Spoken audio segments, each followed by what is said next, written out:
Wheat School on RealAgriculture.com is brought to you by Syngenta Canada, Alberta Wheat Commission, and C&M Seeds.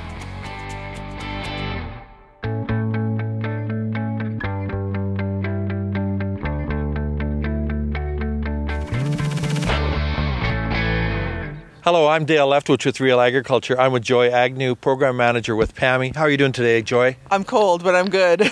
Yeah, it is cold. We're standing around and it is getting to, we're into October already, and it's getting cold and it's getting damp. So we have a lot of farmers with a lot of grain out, and I guess the phone is kind of ringing off the hook at your place, right? It is, yeah, but for good reason. I mean, there's a ton of crop out there. It's coming off tough and it's cold, so there's very little drying capacity in the air without any heat. So I'm getting a ton of questions about how to deal with these temperatures, how to deal with tough grain, and what kind of risk farmers are putting themselves into. Okay, well, let's start there. What are the most frequently asked questions that you're getting when people are calling you up? So the most frequently asked question right now is all related to supplemental heat, how to do it and how to manage it. So some of the information that we're giving out is being careful to ensure you have enough airflow rate when you're adding heat. So adding heat pulls the moisture out of the grain kernels, but you need the CFM in the air to actually pull the moisture out of the bin. So a lot of people are thinking, well, if hot air is good, hotter air is even better, right? And that is definitely not the case with supplemental heating. You have to kind of limit or match that temperature increase with the actual CFMs you're getting from your fan. So what happens then if you don't have enough airflow, if you don't have enough CFMs? Then you're basically heating up your grain and pulling the moisture out of it, but letting the moisture sit in the grain. So now you just have free water sitting in hot grain, and that water's going nowhere, and that's just not good. So that's a real recipe for disaster. You're really going to start seeing some spoilage if you're not moving that grain out the top of the bin. Yeah, for sure. Okay. So then the other, I guess, best management practices that we're really encouraging is to turn the grain frequently, because when you're adding heat, you're really increasing the air's capacity to dry, but it's difficult for that drying front to move all the way through the grain. So you always over dry the bottom layers before that drying front goes through. So it's easier to just turn the grain in a supplementally heated bin to try to even out the layers and dry all layers at the same time.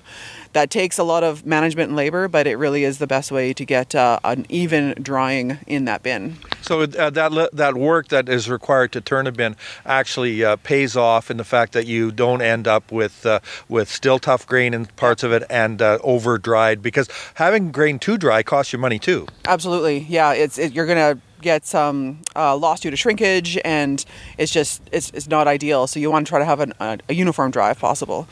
Yeah. So what about like the airflow in bins? Are people having trouble getting the right amount of airflow? Are you getting a lot of questions on that? Yeah, and measuring airflow isn't easy, unfortunately. Right. So there are some resources on our website to help walk you through that, or you can estimate it just based on old rule of thumbs. And the nice thing that I am hearing from producers is that they realize that if the bin is only half full, they're more likely to have more CFMs, which is absolutely true, and that's good. But the trade-off with that is now you have less capacity in that bin to dry, and you have a lot more headspace to worry about. And that is another issue with supplemental heating, is getting that moist air out the bin, like out the top of the bin, because the moisture removal rate is relatively high with supplemental heating, so that moist air has to go somewhere. And if there's a lot of headspace for it to gather in, it will. And then as the temperature drops, as evening comes, it's going to condense and rain down on the bin. So you can get rain. So you get dry grain, and then you get clouds effectively in the top of the bin almost, and then it rains, and then so you're not gaining unless it goes right out of the top of the bin.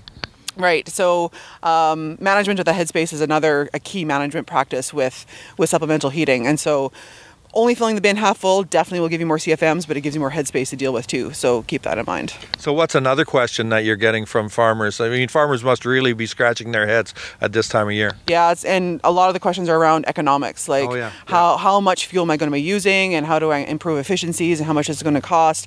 And questions from Alberta are also concerned about the carbon levy, and how is this going to impact, and is it really worth it? And there's a ton of questions around that I unfortunately can't answer directly. I can give them some idea idea of how many cents per bushel it's going to cost to add heat, but the overall fuel usage is so dependent on the system and the setup and the efficiencies of that.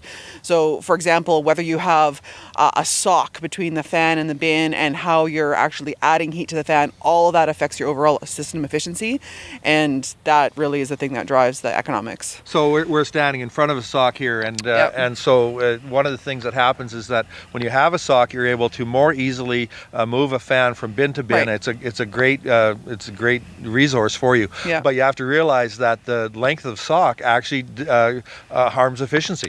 It does, and we actually just collected some data last week on that exact thing, and not only the length of the sock, but the orientation of the sock and kind of, whether there's a bend in it or not will affect the airflow rate and the variability of that airflow rate by quite a bit. Okay, and so is there one last question too that you're getting a lot from farmers in terms of probably you're getting that cool drying at night question again, but is there another? Nope. No, not this year. You've dealt with that one, have you? Okay, good. Is there another one there that's coming up that people are really wondering about? It's mainly related to now heated air drying. So like a lot of them are saying even supplemental heating is not enough. It's not doing enough for them. So they're asking questions about heated air drying systems and which one's the best and which one should they buy and how do they optimize it and all that. And we have some older resources related to heated air drying available on our website, but most of our most current research is focused on natural air drying. So we have a lot of information on that. So you've got information on wheat drying and different kinds of things, right? So if someone wants to like people are calling you, from what I understand, so people can do that. But if they want to go to the website, how do they do that? PAMI.ca/storage. So I direct almost all of my callers to there because most of the questions they're asking are at least in some way addressed on that website with various fact sheets, and there's a video on there talking about how to measure your airflow rate or predict your airflow rate and size your fan correctly. Most recently, we added a frequently asked questions sheet related to supplemental heating. So almost everything we just talked about is on there. And there's just various other general fact sheets about aeration versus natural air drying. And there's really a lot of great information on there. So as farmers are going to the field, they're looking at their crops and they realize that they're still kind of tough and they're trying to make decisions about whether they should be putting it in a bin and whether they should be turning the bins and all those kinds of things. They should go to PAMI and check out the website. Yes, and plead to Mother Nature to smarten up because if it continues like this, every bushel is going to be coming off tough and it's cold, and every bushel is going to require extra cents just to dry it, and that's just not economically feasible. Yeah.